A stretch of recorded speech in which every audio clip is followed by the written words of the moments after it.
ସନ୍ତାନର ଖଣ୍ଡିଆରେ ଯିଏ ମଲମ ଲଗାଉଥାଏ ଅଥଚ କାନ ମୋଡି ଦି ଚଟକଣା ବସାଉଥାଏ ସେ ହେଉଛି ମା। ପାଖରେ ବସି ବଳାଇ ବଳାଇ ଖୁଆଉଥାଏ ଅଥଚ ଲୋକଙ୍କ ପାଖରେ କହୁଥାଏ ମୋ ଛୁଆ ଆଜି କିଛି ଖାଉନାହିଁ ସେ ହେଉଛି ମା।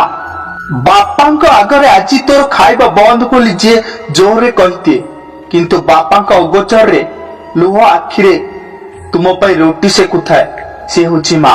ବହୁତ ପଇସା ଖର୍ଚ୍ଚ କରୁଛୁ ବୋଲି କହି ଯେ ଗାଳି କରିଥାଏ ଅଥଚ ତୁମେ ବାହାରକୁ ଗଲାବେଳେ ସମସ୍ତଙ୍କୁ ଲୁଚାଇ ତୁମ ପକେଟରେ ପଇସା ଭର୍ତ୍ତି କରିଦିଏ ସେ ହେଉଛି ମା।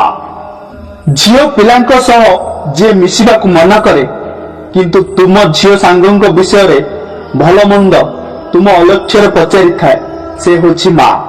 ପରୀକ୍ଷାରେ ଭଲ ନ କଲେ ଯିଏ ମାଡ଼ ମାରେ ଅଥଚ ତୁମେ ମାଡ଼ ଖାଇ ଶୋଇଗଲା ପରେ ମାଡ଼ ମାରିଥିବା ଜାଗାକୁ ଆଉଁସେଇ ଦେଇଥାଏ ସେ ହେଉଛି ମା। ହଷ୍ଟେଲ ପଢିବାକୁ ଗଲାବେଳେ ଯିଏ ବେଶ ସରାଗରେ ତୁମ ବେଡିଂ ସଜାଡୁଥାଏ ଅଥଚ ତୁମେ ଗଲାବେଳେ ଉଦାସୀ ହୋଇ ଅନାଇଥାଏ ସିଏ ହେଉଛି ମା।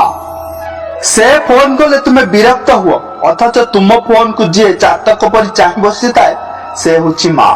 ତୁମର ଯାବତୀୟ ହତାଦର ପରେ ବି ଯେ ତୁମର ମଙ୍ଗଳ ପାଇଁ ଠାକୁରଙ୍କ ପାଖରେ ତୁମ ପାଇଁ ଅଖଣ୍ଡ ଦୀପ ଜାଳୁଥାଏ ସେ ହେଉଛି ମା।